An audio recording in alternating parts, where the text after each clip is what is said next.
নমস্কাৰ, আপোনালোকে চাবলৈ আৰম্ভ কৰিছে আৰকে নিউজ। এই মুহূৰ্তত 2025 বৰ্ষৰ উচ্চতৰ মাধ্যমিক চূড়ান্ত বৰ্ষত অৱতীৰ্ণ হোৱা লাখ লাখ ছাত্ৰ ছাত্ৰীৰ বাবে দিবলৈ লৈছোঁ গুৰুত্বপূৰ্ণ খবৰ। কাইলৈ 30 এপ্ৰিল বুধবাৰ আৰু ৰাতিপুৱা 9 বজাত ঘোষণা হ'ব হায়াৰ ছেকেণ্ডেৰীৰ ফলাফল। শিক্ষামন্ত্ৰী ৰণোজ পেগু ডাঙৰীয়াই ফেচবুক পোষ্টযোগে জনাইছে যে কাইলৈ ৰাতিপুৱা 9 বজাত ঘোষণা হ'ব উচ্চতৰ মাধ্যমিক চূড়ান্ত বৰ্ষৰ ফলাফল। শিক্ষামন্ত্ৰী ডক্টৰ ৰণোজ পেগু ডাঙৰীয়াৰ ফেচবুক পোষ্টটো এবাৰ চাই লওক।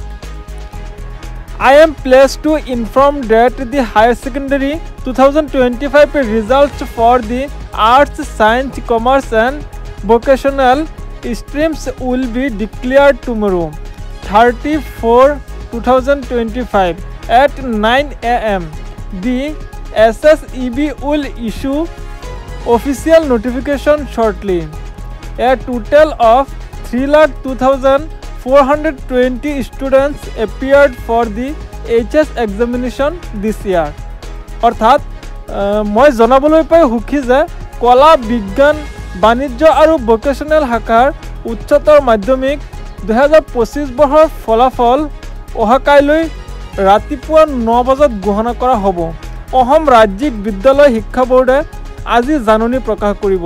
এইবাৰ মুঠ 3,02,420 গৰাকী শিক্ষাৰ্থীয়ে উচ্চতৰ মাধ্যমিক পৰীক্ষাত অৱতীৰ্ণ হৈছে।